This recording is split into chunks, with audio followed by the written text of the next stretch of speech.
So, good morning, everyone. Thank you all for joining us for another episode of Inside the Industry. Today, we are joined Project Dream, as you will get to know some of them and understand just their mission, not only in the industry, but in the cannabis community as a whole. So, I figured just to kind of start, we could go around and give introductions to those who may not be as familiar with Dream as Tracy and I are. So, Venus, if we could Mhm. start with you. Sure. So, hi everyone. My name is Venushki Hemachandra, and I am one of the co-founders and CEO at HerbiCulture. And I also am part of MDMDA's board as an officer, and I also co-chair Project Dream along with Carlo. How you doing, everybody? I'm Carlo. So I work as a consultant in the cannabis industry. I work with folks in Maryland, Jersey, Boston, and California. But, my passions have gone towards diversity, equity, inclusion. And that's how I came about with working together with actually Tracy and Venus to help put together Project Dream with the MDMDA. And Tracy, I know everybody's familiar with you at this point, but if you want to give like a little intro to those who may not be as familiar with you. Sure. Yeah. So I'm Tracy. I'm one of the founders of Peake ReLeaf, which is how people may know me from previous Inside the Industries that we've done. I'm the executive vice president. And for this episode's purposes as well, one of the things that we may not know about me is that I volunteer my time. In addition to the job that I have with Peake ReLeaf, I volunteer my time as the president of the Maryland Medical Dispensary Association, which we'll talk about in a little bit. Great, great. So just jumping right into it, Venus and Carlo, thank you so much for taking the time out today. Just from those descriptions alone, it's clear that you have a lot going on. So just taking the time today and speaking with us just about everything that you are involved in, especially with Dream and how that's impacted our community is really, really amazing. So just wanted to thank you right before we kick things off. That being said, would you mind giving us a history of, Project Dream and its mission and just how things kind of came about? Sure. So maybe if I can go first, and Carlo, I'll tag you in. So we actually got started with Tracy and I. I know Tracy and Carlo have been speaking earlier, but it was, I think, like in 2020 in summer, Tracy had brought up creating an affinity group within MDMDA to actually really tackle the topic of diversity, equity, and inclusion. So I was really excited because Tracy and I have been having conversations about this. I've been super passionate about social equity and making sure that our industry is diverse because, we've had issues from when we started with medical. So I was really excited when Tracy brought this opportunity to me. And I was like, yes, I'm in. So this is something I've been itching to do. So I'm thankful for Tracy for involving me in this. And I know Carlo has a story on how they got started. And really, that's how I ended up meeting Carlo. And we kicked things off in, I want to say, in September of 2020, right? When we had our first meeting. Mm-hmm. Yeah, how things got started. I think with Tracy, I could tell this was something she was passionate about. And I believe it like kind of got, was it a Spark event? It was an event with David Moon, I remember. So, David Moon's really big on policy and justice. And then I guess I was inspired that evening. Tracy and I just ended up talking. And from there, I don't know if we ever told you this, but she's like, oh, Venus, she's got to be part of this and she's going to help. So, you're praised and voluntold from the get-go, just to let you know. Yep.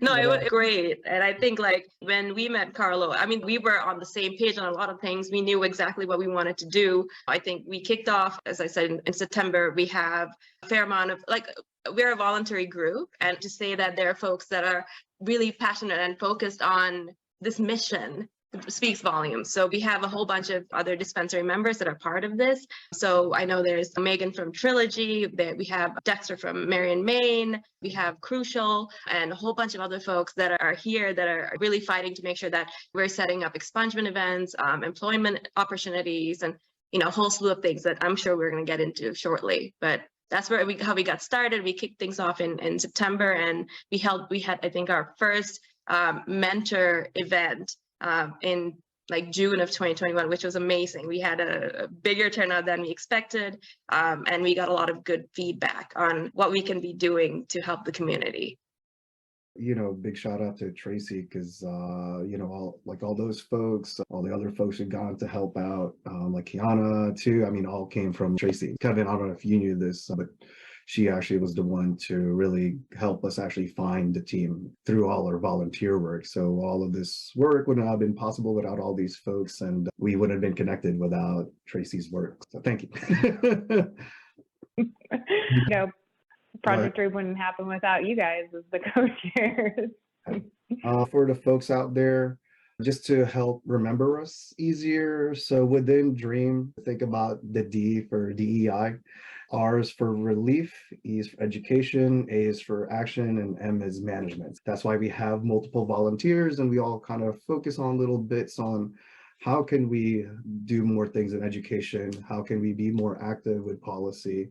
And what are things we could do at our businesses to change things through management?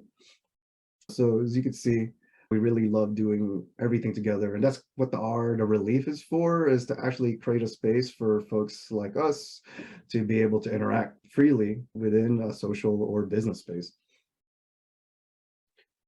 Yeah, and it seems like just doing even a cursory glance at the Dream website and just seeing everything that you all are involved in, those kind of pillars that you described that make up Project Dream, the relief, the education, employment, the action, the management. Can you delve a little bit more into those and maybe give some examples of each of those things in practice? Yeah. V, do you mind maybe running down the past Yeah. year? I'll top it off with what we have coming up with Choice and the expungement this Saturday. Absolutely. So with ReLeaf, what we aim to do is really, like Carlos said, is to give a space where we can interact. So through that, what we are trying to do is create mentorship programs. So our first event that I spoke about really focused on that.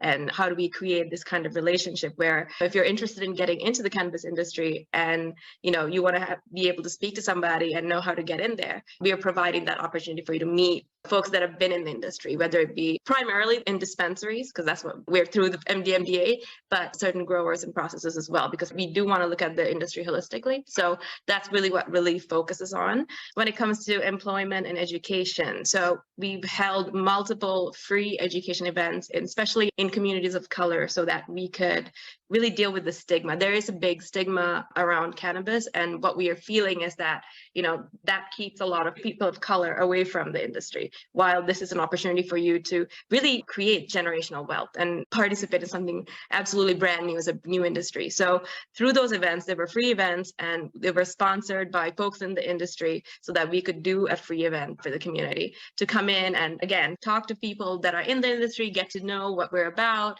And, like, we're legal, at least for medical currently in Maryland. So we've held multiple of those events. And then I know Action, as part of Action, a lot of the things that we try to do is expungement events. So I'm going to pass it on to Carlo. But before I do, on top of that expungement piece, what we look to do is how do we make policy changes at the high level to make sure that there are opportunities for diverse individuals. So, especially folks that are disproportionately affected by the war on drugs to be able to be part of this industry. So that's something that we look at as well.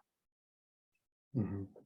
Yeah, so to carry on with that, I think what a lot of people don't know, a lot of the folks who are volunteers at Dream do show up to a lot of these meetings, and they're talking about these things to the leaders in policy, to the leaders in cannabis. We engage at MMCC and talk to them about how important this is and how they can support us. We were talking to Wes Moore about how they can engage us and how they can support us. So if you're a person who can make a positive change, that's our big focus. So when it comes to policy, and these are some of the folks in there talking to those, just to let y'all folks out there know, Tracy and Venus, every time they go to an event, that they're not only talking about their business, they're talking about the community as well. So thanks. Really good to have business owners like that in the DMV. So with that, right, this weekend, I do want to let folks know one of the things we're getting to do is actually an expungement event. I'm sure you've heard of them. If you haven't, you can come and be able to speak to an attorney and see if your records are actually expungible, and they'll help you get your paperwork completed properly so you could actually go to your clerk's office and get your record expunged. And this is all free of charge. You just have to come through. Just go to project.dream.social or Instagram, that's the handle, project.dream.social. You'll see the flyer. It'll also be on the website, which is projectdream.community. And another exciting thing that I guess we'll be announcing right now then, we have the Choice program, which is at UMBC, who's partnered with us at Dream. And it all started actually with a tour at SunMed. We were doing basically a tour of the facility to really show what the industry is doing and what type of careers there can actually be in professional cannabis. The Choice Program, they're a nonprofit at the Shriver Center with UMBC. And their two key goals, the easiest way I could explain it is they work with the youth in and around Baltimore City, and of course, Greater Maryland, to help get kids, youth, they work from 16 to 24 mostly, back to school or back to work. SunMed, really amazing partner. Justin and Jake over there, they gave us their time, gave the program their time. And the program Choice also thought it worked out well. The feedback was great from the cohort that we had for the tour. So it actually led to SunMed supporting us more with Choice. And we've had 5 students graduate from the Cleveland School of Cannabis with their certificates to be bud tenders. And now we're working with different MDMDA members and other Baltimore dispensary owners to actually work with us to get interviews and hopefully place this cohort that we've had graduate with the Choice Program. So it's been great working with a nonprofit, with the education system, and to bring this together. We'll be popping up on the website soon. Thank you to Peake, who will actually be hosting the graduation for this group too. So that's one of the most exciting things we have coming up, and we hope that we're able to replicate it again next year and even bigger. And also through this partnership, one of the things we hope to be able to do is to be able to have these entry-level positions and also professional collegiate level positions all the way to executive positions. So this is the start. We hope to be able to keep working deeper and deeper with schools, looking to engage HBCUs next year as well. So I think things will be exciting. Yeah, it sounds really amazing. I know we're really happy to be a part of that. We're talking a lot about all these different avenues that we can pursue to help promote inclusion, to help promote diversity, to help really ensure that this industry reflects what the community looks like so that it can better take in the interests of the community and implement those into their business practices. I would ask both of you, since you're both operating in businesses within the cannabis industry, what other advice would you then give to businesses, whether it's dispensaries, grows, nonprofit organizations, community-led organizations? What advice would you give to those businesses and organizations when it comes to providing more opportunities for social equity and inclusion? I guess I'll start. Venus, I feel like you'll have the better answer, but I'm going to go with my corporate gut here. And maybe a critique of the industry. And this is true of many things, right? It's the reason why these things exist, every industry. I would love, even just for initial first point of view, change with a lot of the C-suite and executive levels of companies to do unconscious bias training and really take it in. I haven't seen a lot of that. I'm sure it happens in pieces when some groups do these larger DEI trainings, but I don't see it being a principle on its own. And it should be for really any company, any leader, any person to understand their biases so that they can try to understand what their own perspectives are. Because to me, that's really one of the biggest things that leaders can do when it comes to actually hiring better, building their teams, building better products. And to me, my message to you business owners out there is, if you have a great team, like Kevin said, that looks like the folks that you do business with, you're only going to be able to respond to them better. It creates more profit. It ultimately might create friction points in your team, but the conversations will be better and higher impact. And we all are here to be good businesses, to have corporate governance and to have corporate responsibility. So I don't see why you would not do this if it means profit, better communities, and a better personal environment for yourself as a founder. No, I agree 100%. That's exactly what I was going to say. I think that's where you start first, right? Making sure that we address that bias, because if you can't even get in through the door to make sure that, that you're giving opportunity, you can't start anything anyway, right? So I think on top of the training, I think one of the biggest things that we need to consider is giving opportunities within your own corporation or company to move up and grow, right? So I think that's a big part of it. It's nice to have entry-level positions, but as we We want to make sure that there's opportunity for you to grow within the company, and really keeping an eye out and allowing folks to grow, have that opportunity for them to move up, I think is really, really important. If you're having struggle starting or not sure where to start, Project Dream is a perfect place for you to come and speak with us. One of our pillars is management, and through that, we are trying to create more material for companies that are interested in how to go about doing diversity training. How can you make your workplace more inclusive and a safe environment for folks? These kinds of things we can absolutely talk about if you're not sure where to start. Yeah, absolutely. I'm really glad you guys brought up the unconscious bias training, what that entails and how it can affect not only business decisions, but engagement with the community. Because I know for us, one of the things that we've really worked to pursue, both with our staff, with upper management, with everybody involved with the company, even in a tertiary way, is understanding how unconscious bias influences every interaction that you have on site.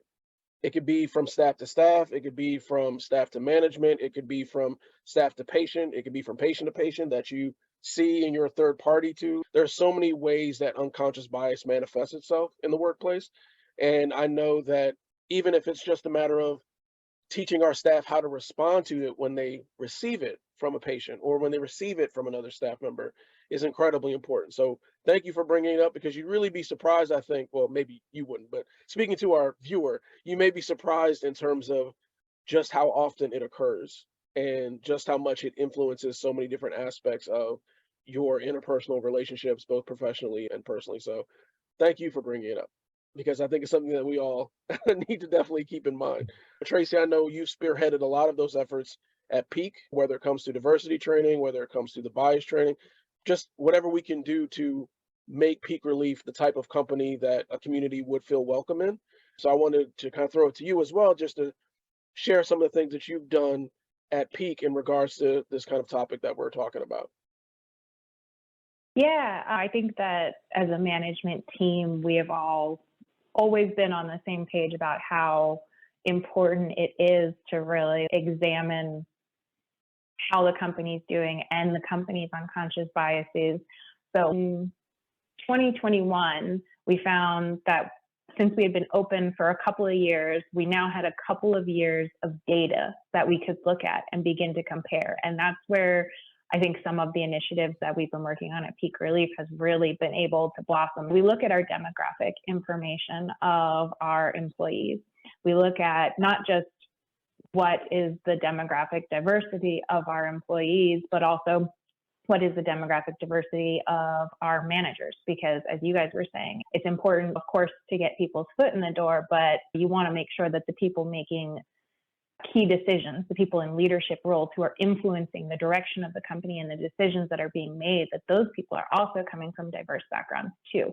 So it's important that we also look not only at the employees, but also at managers. And so we created in 2021 an anti-racism plan.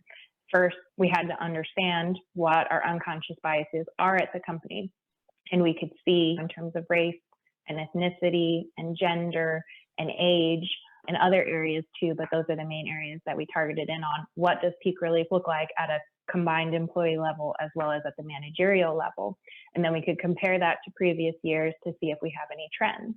And now that we're in 2022, we can do the same to see how does, after we've implemented many of these actions that we have in our anti-racism plan, how have those actions affected these trends? Have there been positive effects, negative effects? Have we not had effect on some of the trends? And then we can pivot and see maybe this action was effective, but we need to do a little bit more in this direction, or maybe there's something else that we need to do because this is having the counter effect than what we thought.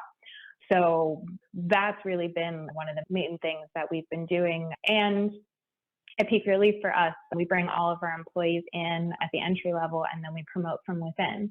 And so what this provides is for our employees, we've had many employees who have never had the opportunity to be managers before, who have become managers. And so this provides them leadership skills. And so with that, we understand that it's very important that we're continuing to support them, to give them leadership trainings and managerial trainings, not just on the duties that they're going to do, but in how to be an effective leader. And a lot of that is about unconscious bias and lots of other DEI training with microaggressions and things like that. And those are also DEI trainings like that are things that we also do with our full team, at least one time a year, but multiple times a year as well. Those are some of the main efforts that, we've been spearheading at Peake. So now everyone can see, just within this conversation, there's a lot of work that a company can do to make their presence in their community better by virtue of building these types of internal plans, building these types of internal structures that help build the foundation for that welcoming environment and that kind of reciprocal relationship of both respect and care, something that every dispensary should be, or every cannabis business really should be in terms of their relationship to the community. Carlo, you mentioned during our intros, not only the work that you do within Maryland, but really just everything you do kind of coast to coast, just with different, companies and organizations. I would really love to know if there's things that you've seen in other markets and industries outside of Maryland that you think we can learn from here when it comes to diversity and equity. And even if you want to give us specific examples, you obviously have to use the name of a company or organization, but if there's an example that you could think of with someone that you've worked with that said, this is a really good model for diversity that I feel like I can bring this knowledge that I'm gaining by working with this company or organization back to the folks here in Maryland because they could really use it. Okay. I hope I don't seem nihilistic here. I promise this will be a positive message. I think the unfortunate thing is that there are actually a lot of other places like Dream, which is great. But again, it shows that this is needed, right? And the hard part is, I think all of us are still trying really, really hard, and we're still only gaining like an inch at a time. And so my message is, especially for Marylanders, now that we have this opportunity with the referendum ballot coming up, right, or the new bill, I'm sorry, and then the upcoming work that we need to do after we get that bill until legalization happens in July, be active with your folks, meaning your policyholders. It's time to not pay so much attention to the White House, perhaps, if you're a Marylander, with what we have coming up in November, or it is November now. So if you're into cannabis, social justice, there's a lot of things in question 4 that we need to look at, right? And social justice, policing are 2 big parts of it, because as much as there's affinity groups and nonprofits, there's only so much we can do. And right now we have an opportunity that has elapsed for some of these states, right? Their bills are set, their policies are set, and now it's all up to the nonprofits. And my message is, everyone out there, hit up your folks, hit up those leaders, hit up those delegates, those senators, email them, call them, show up to the public hearings, because we need the help. We're a handful of volunteers, and I've seen it all across the country, that the more people can help and just be active on the ground, the more of these things will actually happen, and we could really focus on really building the generational wealth rather than getting ourselves out of holes. So if the community can get out there, get in touch with your municipalities, get in touch with your state, and let's do this. Right. And I do want to touch on that a little bit, right? So for folks that don't know, and I know Peake has done an amazing job getting the word out there, is that question 4 is coming up very, very, very, very soon. So early voting already started. So, question number 4 is the question that's asking whether we should legalize cannabis for adult use in Maryland. So we are just in the beginning of it. And just as Carlo said, it's so important that we get involved and make sure that our voices are heard, right? In Maryland, when the medical industry rolled out, there was a lot of issues, especially with regards to lack of diversity. So we want to make sure that there is opportunities for the adult use market to make sure that folks can come in and be successful. And so we want to make sure we get it right the first time. So as much as you can, be part of the conversation so that you can support or be part of the industry yourself, so that there's more diversity, equity, and inclusion within cannabis, especially in Maryland. One of the things that we've really wanted to stress, and I think everybody here have the same opinion, is that you can really make the change that you want to see and be a part of the change that you want to see in the industry. We oftentimes we feel like when something like Yes on 4 as a campaign is initiated, we feel like, oh, it's because it's such a no-brainer that it's just going to pass and I really don't have to do anything.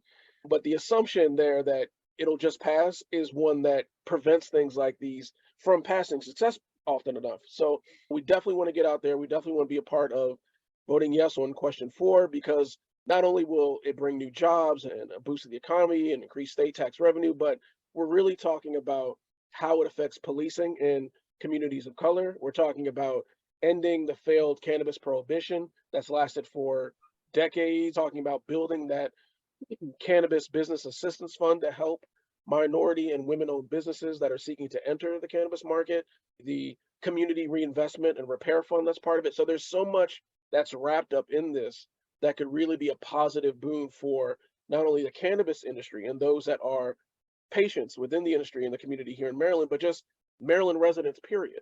Yep. So, there's just so much that you can do to positively affect your community, even if you've never touched cannabis in your life, because of the effects that something like Yes on 4 as a campaign and voting Yes on 4 can really do.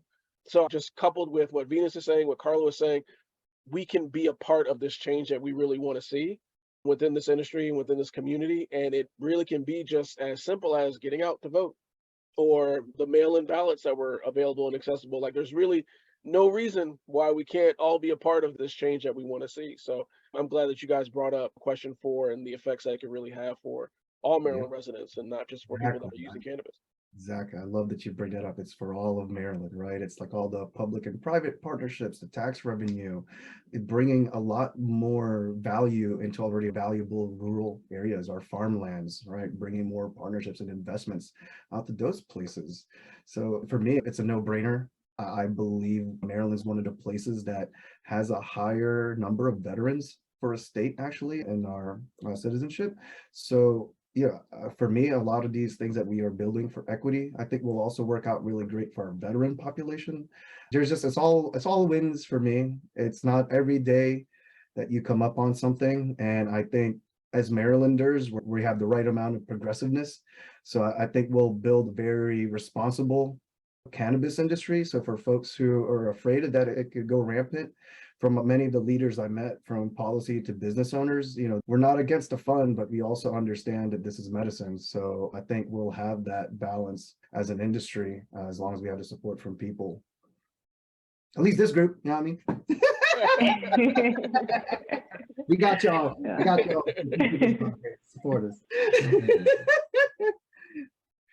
And speaking of being part of the change that you want to see, could Carlo or Venus, could you guys speak to, if someone's interested, like who could get involved with Project Dream and what are some future things that they might be able to be involved in? Or I guess you could talk a little bit about, future plans of Dream and kind of support, since this is a volunteer run organization, what kind of support are you guys looking for? I think if I could start, we are doing a lot of different types of educational events, and we do want to try to keep it affordable, at least free for the community so that they can come in and really learn. So any sponsorships and those kinds of things would really help, especially when it comes to expungement events, because all of these events, we want to make sure that it's easily accessible for folks. So those are the things that we are really focusing on right now when it comes to being involved in these events we're creating, or really coming up with the set of documents that we're working on for making sure that there's guidance for businesses, making sure that we're speaking with our regulatory body and folks that make the decisions so that we could be part of that conversation, making sure that they're seeing our perspective.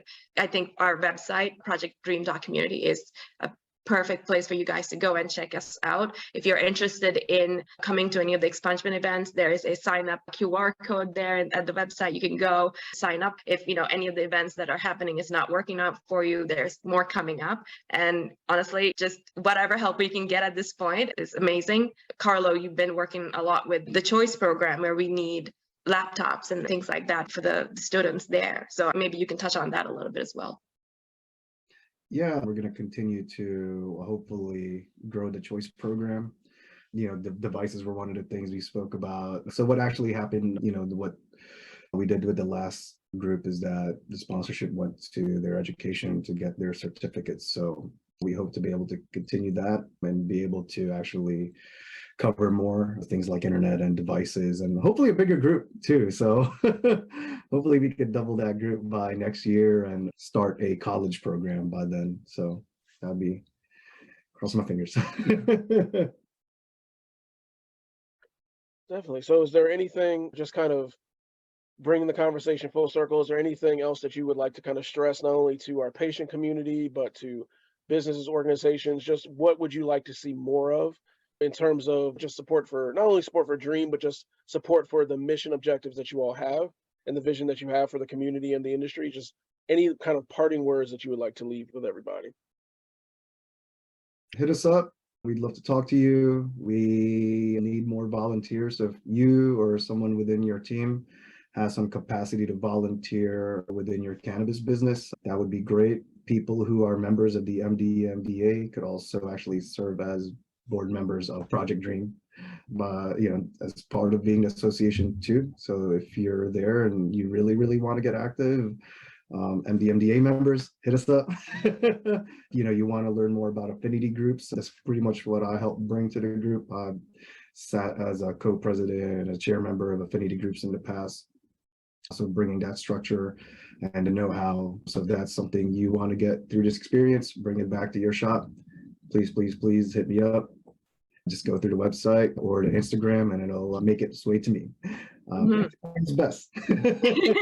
No, 100%. I also want to say, I just want to say thank you to all the sponsors that have, made this all possible, all the volunteers that have been helping us, because we couldn't have done any of this without you guys. And to Tracy, who got this started, honestly, put this thing together so that we continue to make a difference. And what I'm excited to hear is the feedback that we are getting from everybody that we work with, and that at least we're making a dent in making sure that this industry is diverse. So that's just always been our objective. And so if you are interested in participating in this initiative, as Carlo said, please hit us up at either our website or our socials, and we're pretty active there. And I would just like to say thank you to both of you, Venus and Carlo. You guys have really taken the ball and run with this. I mean, Carlo, Project Dream, this was originally your idea. You came to me in February 2020 and you're like, we should do this.